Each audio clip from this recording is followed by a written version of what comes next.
The following diary entries were found buried beneath the floorboards of an old, dilapidated cabin by Willow Lake. The cabin had long been abandoned, its windows shattered, and its walls covered in moss and decay. The entries, written by an unknown author, reveal a haunting tale of terror and madness that plagued the cabin's former inhabitants. These are their chilling accounts. I can hardly believe our luck. My wife, Elizabeth, and I stumbled upon this quaint little cabin nestled by Willow Lake during our travels. It's the perfect retreat from the hustle and bustle of city life. The air here is crisp, the trees whisper secrets, and the lake's waters shimmer under the moonlight. But there's something eerie about this place. Elizabeth dismisses it as my overactive imagination, but I can't shake the feeling that we're being watched. Strange occurrences have been happening since we arrived. Objects go missing, only to reappear in odd places. I've heard footsteps outside our window at night, but when I investigate, there's no one there. Elizabeth insists it's just the wind, but I know better. I tried to confide in our neighbor, Old Man Jenkins, but he only chuckled and muttered about the lake having a mind of its own. Superstitious nonsense, I thought, but his words linger in my mind. Elizabeth has been acting strangely lately. She spends hours staring out at the lake, her eyes vacant and distant. When I ask her what's wrong, she simply smiles and says she's found peace here.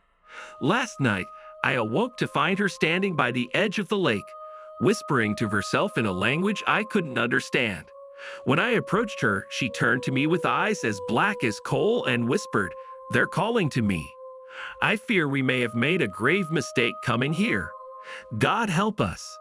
Elizabeth has vanished without a trace. I searched the entire cabin, the woods, even the depths of the lake, but there's no sign of her. The authorities have been notified, but I fear they won't find her in time.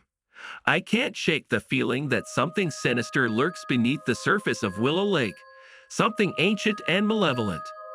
I've started seeing things, horrible, twisted things that slither and writhe in the darkness. Shadows dance at the corner of my vision, whispering dreadful secrets that make my blood run cold. I tried to leave this accursed place, but every road out leads back to the cabin. It's as if Willow Lake itself is keeping me trapped here, a prisoner to its sinister whims. I can't take it anymore. The whispers have grown louder, incessant, driving me to the brink of madness. I know now that I'm not alone in this cabin. There's something else here, something that wants me dead. I can hear it moving in the walls, scratching at the floorboards, hungry for my flesh. But I won't go down without a fight. I'll make my last stand here in this forsaken cabin by Willow Lake. They're here.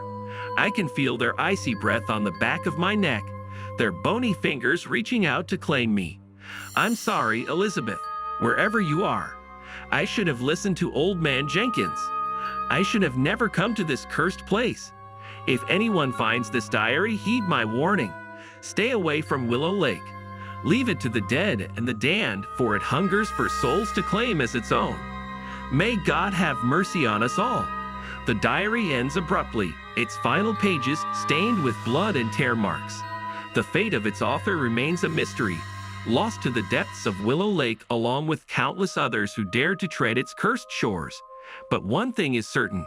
The cabin still stands, a silent sentinel overlooking the dark waters, waiting for its next unsuspecting victim to fall prey to the horrors that lurk within.